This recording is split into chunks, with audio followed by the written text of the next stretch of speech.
Look, everything we discussed about the manipulation is unfolding exactly the way we anticipated. After Wednesday's trading halt, silver dropped straight to 87. That 87.20 to 89 zone, the former resistance band we mapped out as potential new support, initially held. Price reacted, bounced toward 90, looked stable for a moment, and then failed aggressively.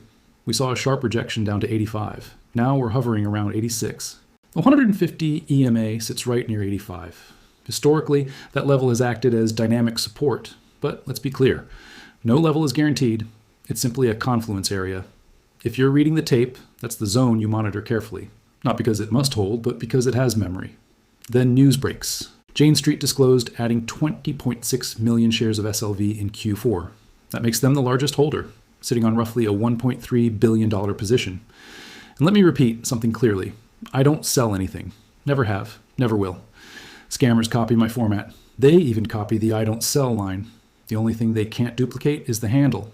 Check it. That's how you know it's real. Videos are tighter now. If you still can't watch one from start to finish, that's not a length issue. That's attention span. If you genuinely want to understand how markets manipulate behavior, you have to focus long enough to see the full framework. Everything here connects. If you skip around, you miss the structure. Mainstream outlets will happily give you bite-sized comfort. But comfort doesn't build clarity. Now let's talk about what that Q4 accumulation actually represents. This isn't about bullish or bearish narratives. This is about control. When institutional quantitative firms build positions of that size, they are not passive investors waiting patiently for multi-year appreciation. They operate differently. Their advantage comes from volatility, specifically volatility that retail traders emotionally react to. Here's the documented strategy model. First, accumulate enough shares to meaningfully influence short-term liquidity. Once positioning becomes one-sided and traders grow overly bullish, put options become extremely cheap. At that point, they load up on puts in significant size. Then, when liquidity conditions are optimal, they unload their accumulated share position rapidly. The result? Sudden heavy selling, a sharp price drop, retail panic, stop-loss cascades, liquidity vacuum. Those puts explode in value, often multiples higher in a short window. Then they reverse. They buy back spot at lower prices. They trigger short squeezes. They create upside momentum. Retail experiences FOMO. They sell calls or reopen short derivatives, and the cycle repeats. This isn't theoretical. Jane Street deployed similar aggressive tactics in Indian markets. Regulators in India accused them of coordinating buying activity to influence index levels, then profiting heavily from options positions tied to expiry days. The Securities and Exchange Board of India alleged unlawful gains between roughly $550 and $567 million connected to specific expiry sessions. They were temporarily restricted from Indian markets in July 2025. That restriction was later conditionally lifted after compliance measures, including depositing the full disputed amount into escrow. The case remains under appeal. They're also facing regulatory scrutiny in China following the India investigation. The strategy framework works across asset classes. Look at Bitcoin markets. The structure is nearly identical. Raise billions, accumulate spot. Simultaneously build large derivative short exposure, then use algorithmic selling during low liquidity windows or alongside negative headlines. Trigger cascading liquidations, close shorts profitably, reaccumulate spot lower, ignite upside momentum, repeat. Now they're the largest SLV holder. Do you honestly believe a firm of that size accumulated $1.3 billion worth of exposure simply to sit quietly and wait for a 5-year trend? No. They accumulated scale to influence short-term volatility. Their edge is your emotional reaction. Now layer in timing. Around 2020, regulatory adjustments relaxed certain ETF oversight parameters, including derivative usage and transparency requirements. From 2020 onward, Jane Street's profits surged dramatically, reportedly exceeding $20 billion annually at peak levels. Regulatory flexibility expands, profits explode, enforcement actions appear abroad. If you track rule changes alongside earnings acceleration, patterns emerge.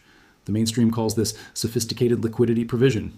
Stop reacting to every candle. They profit when you're reactive. You profit when you're patient.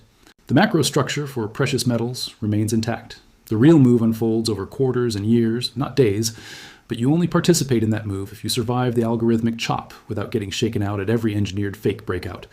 Now let's move beneath the manipulation narrative to the structural data that actually matters. Silver backing futures contracts on COMEX continues declining. Registered inventory now sits near 86.3 million ounces. We already discussed declining registered stocks previously. That trend hasn't reversed. But here's what changes the entire framework: lease rates and swap rates. Under normal market conditions, 1-month silver lease rates hover around 0. sometimes slightly positive if lenders want yield, sometimes slightly negative if inventory is abundant. Anything above 0.5% begins signaling stress. In 2023, average lease rates were around 0.04%. In 2024, they averaged roughly 0.18%. Today, around 1.6%. That's not normal fluctuation. That's stress in physical lending markets. When lease rates exceed 1%, market participants are paying elevated costs to borrow physical silver immediately, not for speculation, but to meet delivery obligations. Now examine swap rates. A swap involves exchanging physical silver for cash temporarily, then reversing the transaction later. Normally, swaps trade slightly above cash yields because physical holders want return compensation. Right now, swap rates are deeply negative, around negative 2.8%. Participants are effectively paying to secure physical silver today, with a commitment to return it next year. On paper, that looks like arbitrage opportunity. Buy silver, execute swap, return metal later. The fact that this isn't happening at scale tells you something critical. The market doesn't trust that sourcing physical silver next year will be easy. The issue isn't capital availability, it's delivery certainty. Lease rates and swap rates are derivative indicators. When derivatives scream scarcity while spot price consolidates sideways, you're witnessing divergence between physical stress and paper suppression. Those who understand structure see this clearly. Those staring only at spot charts miss it entirely. Now connect that with Wednesday's halt. Volume data shows 31,828 contracts traded while metals markets were halted. That's roughly 159 million ounces of silver, potentially cash settled off exchange. You don't see volume during a halt unless settlement activity is occurring off book. That's not a glitch, that's intervention. And remember, this was the second major halt within 3 months, both clustered near first notice days for large contract months. February gold contracts still show 4,000 open contracts, approximately 12 tons, valued near $2 billion, that should have settled but remain open. Shanghai Futures Exchange suspended 25 trading groups in February alone for position limit violations. When you see trading halts, delayed settlements, enforcement actions, all concentrated near delivery windows, these are not isolated events. They are symptoms of delivery pressure building. Humphrey Neal wrote in Tape, Reading and Market Tactics that the house always possesses structural advantages invisible to the public until momentum resets. A halt at the right moment cools velocity. That's not conspiracy. That's infrastructure defending itself. Shanghai shows you physical reality. Shanghai spot near 97, Shanghai futures near 100, Western spot near 86. That's roughly an $11 physical premium. When that premium persists through multiple failed breakouts and halts, that's not temporary inefficiency. That's structural separation between East physical markets and Western paper markets. Notice something important. They're not halting because price is too high. They halt because velocity becomes uncontrollable. Gradual increases are manageable. Sudden acceleration that triggers delivery stress faster than contracts can roll forward becomes a problem. When speed becomes the issue rather than price level, you're looking at a system struggling to reconcile paper claims with physical supply. COMEX open interest has fallen to historical lows. When open interest collapses while physical premiums and lease rates rise, participants are reducing paper exposure. That signals counterparty concerns around settlement reliability. India just allowed actively managed equity funds, totaling approximately $385 billion, to allocate up to 35% into silver and gold instruments. That's institutional capital receiving approval to rotate into hard assets. Meanwhile, central banks globally continue accumulating gold at record pace. When sovereign entities stack physical assets while Western paper markets experience halts and volatility manipulation, positioning is happening beneath the surface. Retail gets shaken out by chart noise. Now look at miners.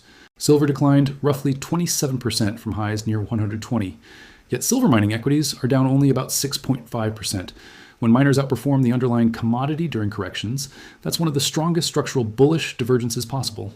They're not collapsing, they're resilient. That tells you capital managing these companies sees beyond short-term paper suppression. $90 today demonstrates stronger character than $120 did weeks ago. Not in price magnitude, in stability.